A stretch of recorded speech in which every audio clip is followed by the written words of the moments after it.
and it's gonna be like the biggest project that I do. To be honest, my memory's a little fried, and that's because of some other shit I really shouldn't say on camera. Okay, so Kiki, I'm still a little mad at you, girl. No fronting. Cause that ass. Because okay, Kiki. This chick. Do something, man. Just sit at home and eat. People wanna have a glass of wine. Wanna eat a donut. You know. Oh, it's like I'm just unfortunate. Like the dude hit like, bro, y'all should have seen it. And I said, look, I'm wrong, but no, he gonna be beat. Peace out. Look, man, I could be saying shit out of context, but like, trust me, there's gonna be something that you either. I want to be a millionaire. This is what it's going to take for me to be a millionaire. Like you came so far, so like, what's the point of stopping now? Exactly. You know what I'm saying? Yeah. It's just like me saying, you know, run Forrest run, and he stopped running.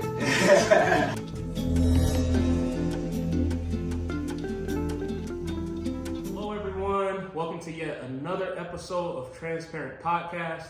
I have a very, very, very special guest with me today. If you could, please introduce yourself to my viewers, your name and where you're from. Yes, my name is janey.moran. I am from Colorado, and I was born here in Greeley, actually, and then I moved out to Denver for work. And my parents are from Mexico, so my dad's from Querétaro and my mom's from Mexico City. Oh wow, okay, so a lot of a lot of Mexico. A lot of Mexico. I love it. Mexicana. All right, sweet. So obviously this is your first time on my little platform. Yes. For my viewers out there, could you just warm them up to you a little bit, tell them a little bit about your background, life growing up, and then kind of transition into what it is you do. Yeah, so a little bit about me. So I've been in Colorado my entire life. I'm a real estate agent here in Denver now, and I grew up in a small town, and I kind of just wanted to get away from the city, or from the small town and move into a big city. So that's what transitioned me into getting into real estate. I moved here for work, and then, I mean, growing up, my family, they would always introduce me and take me to events, business related. So my parents did multi-level marketing. Oh, okay. And that's kind of how like I would read all these self-development books. Like I read Rich Dad Poor Dad when I was like 10 years old, 12 years old. Oh, shoot. So Okay. yeah, so it just changed my mindset, and that's the reason why I wanted to get into business.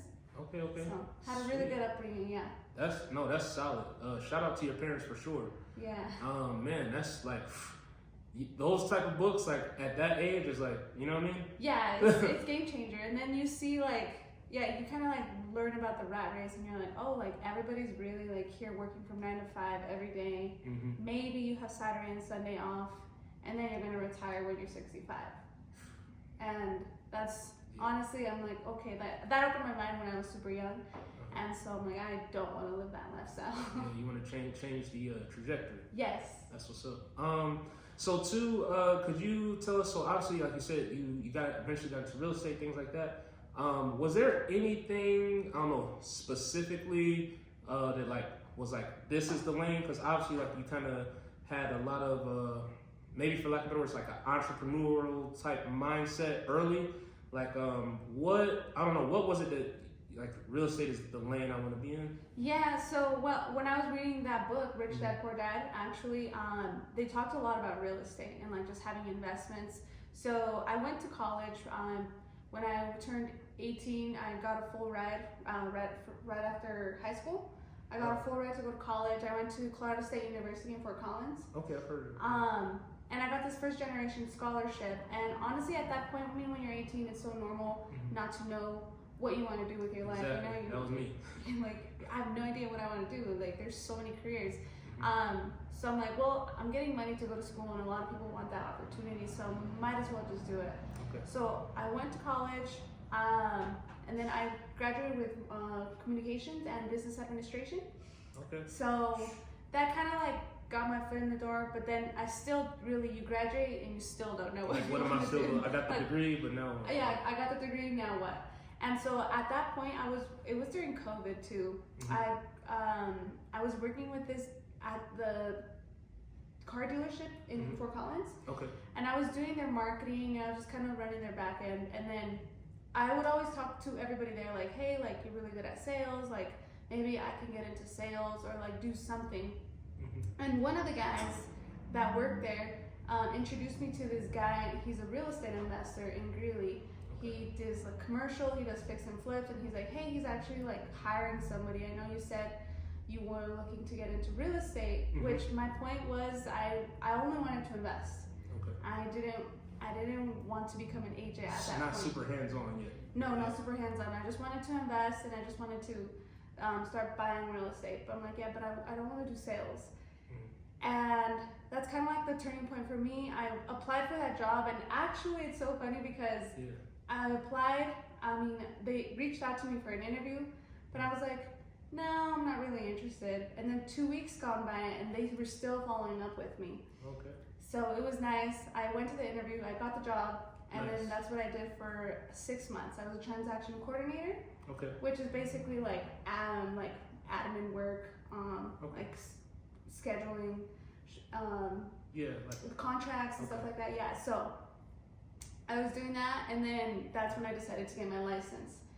And then because I was in the small town, I'm like, if I stay in the small town, like there's not really any way to expand. Like there's only so much you can do, but I didn't have the connections. Like, and I wanted to meet more people and get out there.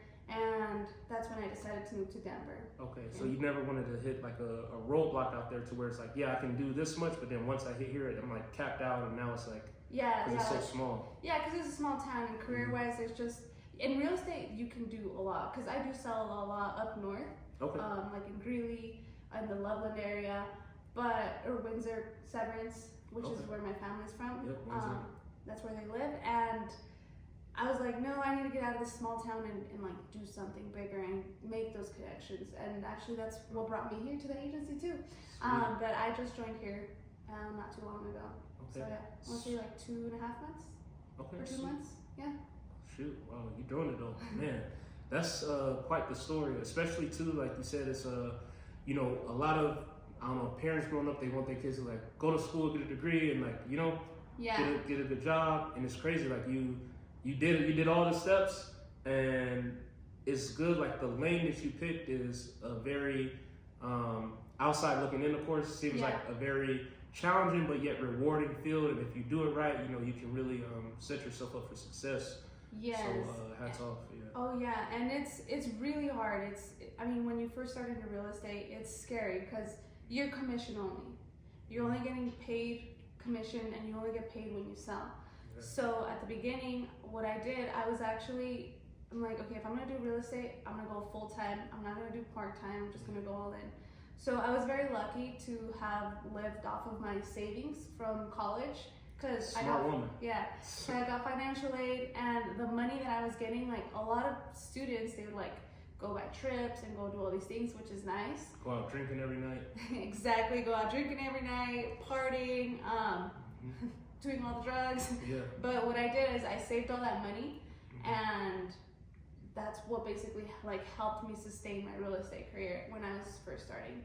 Wow. And it was hard. I mean, I didn't get my first closing till 4 months, and I went all the way to Pueblo. Wow. Yeah. Whoa, from here, that's 2-hour drive. Yeah. Back and forth, buying homes. It was very stressful. So could I just ask one little piece on that point? With you saving money while you're going through school, all this good stuff. Was it tough? Like when say friends wanted to go out all the time or something, or did you have to turn down a lot of Yeah. like, hey, I can do this, but I'm trying to really get somewhere in life. Yeah. And I would stay home for the most part. But then it got boring. I'm like, no, like I need to go out. I need to go meet people. I need to go network. Socialize a I need to little. go socialize a little, and maybe that does come with a cost. But like buying drinks, for example, it's not expensive. So what I would do, I would also do Instacart, and I would do DoorDash, just to pay for those expenses. Wow. So you already had your pot set to the side. Like I'm good, but if I do want to do stuff, maybe pick up another job to where I can just fund my little here and there. Mess around money, and that's not even really touching the big stash. Yeah, it's not touching the big stash. So I'm like, if you want to go have fun, you gotta go work for it. So man, the mindset is crazy. So That's it's just, I mean, it's a little bit of sacrifice, and now the reward is so great. Like this month is about to be my biggest year in my real estate career yet. Uh-oh. So Stay tuned, it y'all. feels really nice. It's very rewarding. I love it. Sweet. Appreciate you sharing that with us. Giving some little gems too. So moving on with real estate, right? You've been doing this for a little while now. Tell us, for like say any newbies out there, when it comes to buying a home, doesn't matter exactly what it is, but like give us 5 just either key things for the buyer to look out for, or when it comes to the relationship with the realtor, or when they're going through the home inspection, things like that. Yeah. What's like 5 just, I don't know, key overall tips you could give to those newbies out there when you're buying a home? Yeah, so I work a lot with first-time home buyers, and honestly, it's really important to like have everything in place. And what I mean by that is like first, like connect with a professional, like a real estate agent that you can trust. Okay. So that they can guide you throughout the process. But the very first thing is you have to know your budget. So you have to know your budget, and credit's very important. Okay. And then you also have to have at least a little bit of money saved up. There is a first-time homebuyers assistance program in Colorado. Okay. And that's a down payment assistance, so you don't have to put any money down. But you might have to come up with the closing costs depending on everything. Right now in the market we've been in, we've been able to have buyers even get checks back at the closing table because the sellers have been willing to pay what's called a seller credit for the buyer to pay their closing costs. So you're gonna pay like 1% to 2% of the closing costs. So that's like at least $10,000 that you have to have saved up, minimum. Okay. And then there's other costs like the inspection and then the appraisal.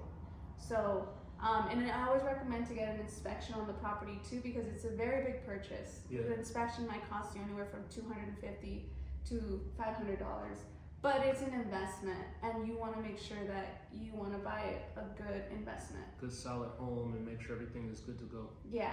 Yeah, so connecting with an agent, and then somebody that's a local expert too, because you want to know someone that's like knows the market and they actually have done transactions. And I mean, when I was a very new agent too, you want the opportunity to like be able to represent someone, and it might be scary to use someone that doesn't have the experience, but a lot of new agents also have that mentorship. So I had mentorship, so that's what helped me become a better agent. Got you seasoned early in the game. Yes. That's what's up. So that's a lot. I want to touch on a few things you mentioned. So for like somebody out there that's like literally like never bought a home before, for most people this one of the biggest purchases that they'll ever make in their life or lifetime. When you mentioned credit, could you just, I guess, a guide for someone watching who like has no idea where, I don't know, is there like kind of a high or low end, or where they should be, credit score should be wise? And then is there any other tips when it comes to credit, like if they're obviously trying to buy a home, is it anything that you need them to like, hey, like don't do this or don't get another anything? So it's very important. So anything above 620 credit score is really good. That's what will get you, you'll like be able to qualify for most. Yes, you'll be able to qualify. Like you might have a lower interest rate. Okay. Now if you have a credit score below that, you might be able to qualify. It has to be above 580. Okay. But they might require you to have a higher interest rate. So it just depends, really. I mean, I'm not a credit expert, but those are some things to do. And then also try to avoid, like once you're like in the process, a lot of people don't have credit, right? And they think that by buying a car, that's how they can build credit. And yes, you can build credit, but your debt is gonna affect you once you come into buying a property. Okay. So try to avoid any big debts. And in regards to credit too, like just try to use the minimum amount. Like don't go, I think it's 30% that you have to use on the credit. Yeah. No more than that. Don't max out your credit cards, because that does bring your credit score lower too. Okay. Yeah. No, those definitely some good gems. Like she said, when buying a home, to like, kind of just keep tabs on credit. Don't be, like you said, getting no big purchases. Don't try to go and buy a car when you're in the process and thinking. Or co-signing for somebody else too, because if you co-sign for someone else and they don't pay, like if, let's say I co-sign for you and you don't pay it, that still affects me. Okay. So it's very, credit's very important. That's like an adult report card. Yeah. You know, That's the way I like to think of it. I like that. It's crazy because I can't remember. It was a while back. I was talking to one of my buddies about credit because I didn't learn a lot of credit stuff like for me personally until like later. Yeah. And then I'm like, man, like I wish I knew all this. I would have been like you and like saved. Yeah. But fortunate enough, I got a little knowledge on it, you know, just from watching videos. I'm not an expert neither, but just the basics of it. And it's crazy because like I know when I grew up in school in Milwaukee, Wisconsin, you know, in school they teach you all these subjects, but it's like I'm like, man, one of the most like adult things is like credit, and I'm like, why they don't teach about this like in school? Like if this is what, yeah. and I'm like, I don't know if it's, I don't know, but I'm like, I don't know if it's meant for, you know, school to like go through school and then to just get a job and be a worker, or you know, kind of break the norm and do something where you kind of like you said, when you work, you get paid for what you do. So I don't know. But they don't really teach about it. I don't know if they do now. I could be wrong. Well, growing up, I didn't get taught about credit in school. Yeah, I didn't either. You just kind of learn as you go. But those are, it's really important to learn about that. And another thing you can do, if like, let's say you don't have any credit, one really good tip is like, let's say that you want to build credit for your son or your daughter, and they're like, they already have a job, because it has to make sense, right? Like they have to have a job, or they don't have to have a job, but it would be nice for them to have a job. So you can add them as an authorized user to your card, and then it starts building their credit. They don't have to use a credit card, just add them as an authorized user. And make sure you And taking care of your payment. Yeah, taking care of your payment. You want to do that with somebody that has good credit. Got you. Okay. Don't go to Joe Schmo. Yeah, exactly. But yeah, those are some tips. So like knowing for real estate, if you're buying a house, just knowing the agent that you're working with, like you have a good relationship with it, someone that you can trust. Yeah, someone that has like a good reputation. You want to work with somebody. You want to know what your price range is. Yes. If you have to have any money down, like you want to make sure you know your budget.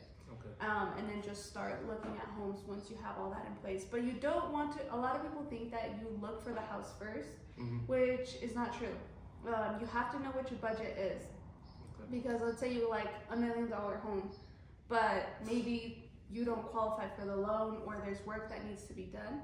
We can get there, but you just want to make sure that you know what the budget is and what your payments are going to look like before you start going out and looking at homes. Keeping it realistic. Yeah, keeping it realistic. Yeah, because a lot of people are like, no, like I'll do the loan after I want to find the house first. And I mean, yes, you could find the house, but you don't recommend that. Yeah, but you could like, what if you don't qualify for the loan? And now you fell in love with this house. And you fell in love with the house. I'm already gonna paint this wall this color. Yeah, and what happens a lot too is that people are like, oh my gosh, I like this house. Like, what can we do to like put an offer in or put this aside for us? It's like, there's buyers that are already ready to buy that house. They already have the loan approval, because you need a pre-approval letter from the lender to like send over an offer. Oh, before you even send the offer, you need to have some stuff. I mean, yes, it's recommended. Yeah, the right way. Yeah, that's the right way. Because as a seller's agent, I want to make sure that their loan is good to go. Okay. So. Sweet. Yeah. I appreciate that. We gave y'all a little bit more juice than planned, but that's good. Good for them. So, two, could you tell us what is your favorite part about what you do, and then two, why do you choose this field where you work with people? Like, kind of what's been some of the highlights of working with people in like kind of this job versus like a different job where you're not necessarily interactions and things like that? Yeah, well, I really like talking to people. That's like my biggest thing is I like talking to people, like networking. It's not an office job where you just sit down all day and you gotta be on the computer. You can like sit down for like an hour, 2 hours, and then you're out and about and networking and talking to people. Enjoying the weather. Yeah, and the nicest part, what I love most, is the feeling of like being able to help somebody accomplish those goals. Yeah. I remember my very first closing, I actually cried in the car after, because it just felt really good. Man. The clients wrote me a letter, like it was just so cute, yeah. And honestly, it's just really rewarding, because it's something that it's a big accomplishment. Yeah. Because it's something that they've worked so hard for in their life to get there, and they finally did it. And I I was able to be a part of that in their life. So it feels nice. It's a lifelong relationship with the client. Sweet. I love that. That's super good. Especially like you said, just that feeling after where you like, you know, somebody worked so hard for this and you was part of that to like, I'm gonna help you, you know what I mean? Seal the deal. Yeah, especially first time home buyers too, because they don't know what's going on. It's scary. It's a big purchase. I remember buying my first home. I was 21, 22. My parents helped me. We all did it together. But yeah, no, it's scary. You're like, I don't know what I'm doing. Yeah, like bills, adult bills. Yeah, I got adult bills now. So it's scary. But it's very rewarding once you get to the finish line. And it's during the process, it's so stressful because they're like, hey, we need to explain like what this loan is, what this bank statement is. Can you send this document? Like they ask like for a death certificate. Oh, no, I'm just kidding. Oh, they don't ask for that, but yeah, it's a lot. It's stressful. Jeez. Okay. So, turning up the heat a little bit. What is it like being a woman in the industry? Like, I've interviewed a few people before, but actually one guy that I interviewed who was a realtor, he explained, just from outside looking in, he mentioned that there's certain, I guess, instances where he sees where like, because someone is a woman, maybe they, I don't know, have a different mindset when like, they'll like inquire about something, but then they don't follow up, and it's just like, I don't know, like a lot of different things that I guess he hasn't experienced. But I don't know, just to any, I don't know, other realtors out there, have you experienced any like bad things, or has it been positive so far? As like, I don't know, have you been like looked at different or anything because like, oh, she's a woman? I don't know. Yes, there's definitely those clients and those like if they don't want to work with me, like I don't want to work with that person either. But yeah, there's moments where I've been denied business just because I'm a woman. So like, because the client wanted to work with a guy versus a young girl who, I mean, I'm 25, right? And they look at somebody like that versus somebody who is 50 years and has been in the industry for 20. But they don't know that you're 25 and got your stuff together. Yeah, they don't know. So it depends on the client, really.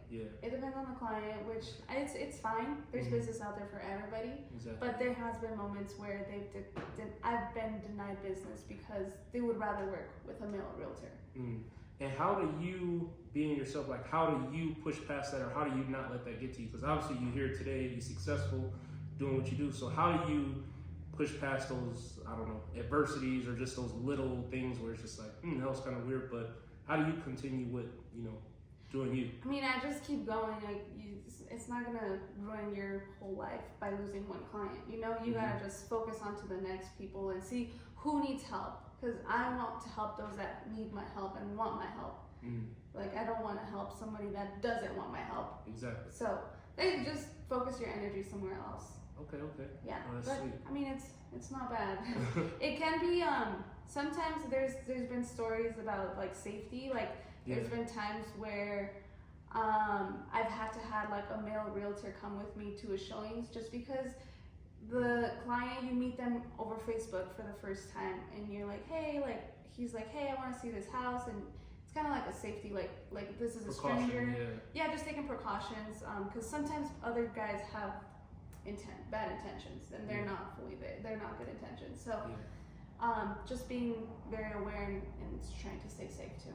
Sweet. And could you too just touch on a little bit with social media, how, I guess, what's maybe some pros and cons of, because like, maybe back when our parents was growing up, social media wasn't maybe not even close to what it is now, or just starting off. But how, it's 2024 now, how has that either helped, or what's maybe something where it didn't help, but how has social media just influenced business with real estate and all that stuff? Yeah, so it's influenced. I mean, this is my main source of business, is social media. That's where I get most of my clients. So it's just being interactive, posting every day, and it's free marketing. Like, everybody should do it. Everybody should do it. Why not? Yeah, why not? It's free. You get to talk to people. You can, and now with your phone, you can like make videos and post content and just expose yourself. So the more exposure, the more you talk to people, and people just want to work with you. So yeah, social media is key. That's that's how I found her. I Yeah. seen, I was like, man, you got some good posts, and like the energy is good, the personality, and then like you can be sitting on your living room couch and see the home, and she's like, look at this, look at this. Yeah. I'm like, dang, And also too, like I feel like social media, especially when you post videos, I feel like you already know the person, even though you've that's never crazy. met them. Yeah. You're like, I know of you, like, and I feel like I already know you just because I see your videos, and people connect with you that way, and just being genuine. For sure. Transparent, being transparent. There it is. I love it. But sweet, I really do appreciate that. Just lastly, kind of leading closing, could you give just a little words of encouragement to any other realtors out there, any women realtors that are kind of in the same field as you, to kind of just keep going, or any words of advice as well to any I don't know, first time home buyers, or they're watching this, and just some words of encouragement, or yeah, well, for first time home buyers, some advice is just work with someone that you can trust. That's the biggest thing, because you don't want to put all your eggs in one basket and then realize that, hey, like, I just got screwed over. Yeah, you don't want to do that, especially on a big purchase like that. So yeah, just work with somebody you trust, and just let them guide you, and then tell them what you want. And also, you don't want an agent that agrees with you on everything. That's the wrong agent to work with, because I mean, we're experts. We're here to like guide and support. And if I agree with you for everything, then maybe like I'm just telling you what you want to hear, not what you need to hear. So you like to keep it real with the client. You have to keep it real. Yeah. Sweet, So that's one tip of advice for home buyers. And then for other realtors, I would say, I mean, this is just a market where everything's like up and down. It's like moving, and you just gotta be consistent. Just be consistent, and just not be afraid. And then, I mean, it feels really good to be here at the agency, because I'm one of the only ones who speaks Spanish. One of the only agents here who speaks Spanish. And I'm also like, I think I'm like one of the youngest agents in the office. Wow. I'm not sure, but yeah, it feels really nice. So just surround yourself by the people that you want to be like, and eventually you're gonna become one of them. So sweet. that's my best advice. I love that. And then lastly, for anybody watching this and they're like, hey, she seems pretty cool, or I just watched this podcast, I want to work with her. What's any of your socials or any shout outs where they can follow you or anything, or get in contact? Yeah, my biggest one is still on Instagram. You can find me on Instagram, just janey.moran with 2 N's. 2 N's. 2 N's, yes. Or you can go to the agency RE Denver, and I'll show up on the website. So yes. Sweet. I really appreciate that. Thank you for taking the time to sit down with us today, talk a little bit about your life, a little bit about, we touched on a lot of everything, credit, all that good stuff, gave them some gems, and all her socials, all that stuff will be in the video. Check the description, all that good stuff. So on camera, I do want to thank you for coming on. I really appreciate it. Yeah, thank you for having me. Of course. And to all you viewers out there, we want to thank you for tuning in and watching yet another episode of Transparent Podcast, and we'll see you guys later. Let me go deeper. Not enough likes on Instagram. You could keep making video for likes. It's not enough. Eventually, it's going to betray you. Sometimes while we're expecting heaven to move, heaven is expecting us to move. Parents, carry y'all kids to church so they can hear the word.